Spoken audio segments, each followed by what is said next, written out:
जिम्मेदारी है भारत के।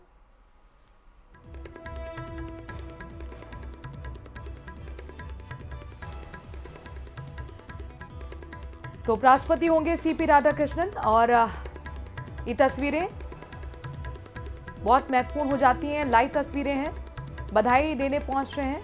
प्रहलाद जोशी के घर पहुंचे पीएम मोदी और प्रधानमंत्री नरेंद्र मोदी को सीपी राधाकृष्णन के साथ आप देख पा रहे हैं। और जाहिर तौर पर ये एनडीए की एक बड़ी जीत है। एनडीए के उम्मीदवार हैं सीपी राधाकृष्णन।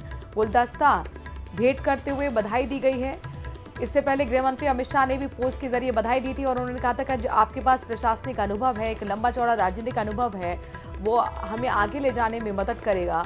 पीएम मोदी ने बधाई दी और गुलदस्ता भेंट किया है। उनसे बातचीत करते हुए तस्वीरें आपको हम दिखा रहे हैं। प्रहलाद जोशी के घर पहुंचे हैं प्रधानमंत्री नरेंद्र मोदी, इस तरह की जानकारी मिल रही है। आज आपको बता दें कि उपराष्ट्रपति पद को लेकर चुनाव हुआ था, जिसमें होता यह है कि लोकसभा के सांसद और राज्यसभा के सांसद भाग लेते हैं।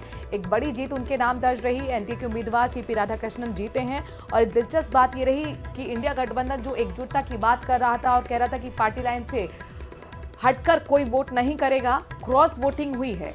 14 वोट इंडिया गठबंधन के भी सीपी राधाकृष्णन को मिले हैं। अंतरात्मा की आवाज पर मदन राठौर भी ये बात कहते रहे।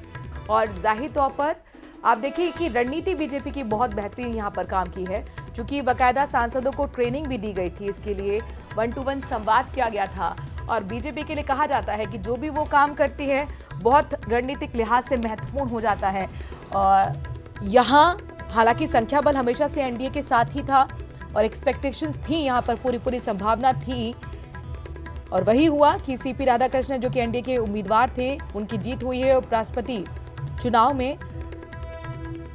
साथ ही तमिलनाडु के चेहरा हैं वो, दक्षिण भारत से वो आते हैं और तमिलनाडु के वो तीसरे चेहरे होंगे जो उपराष्ट्रपति पद पर विराजमान होने वाले हैं।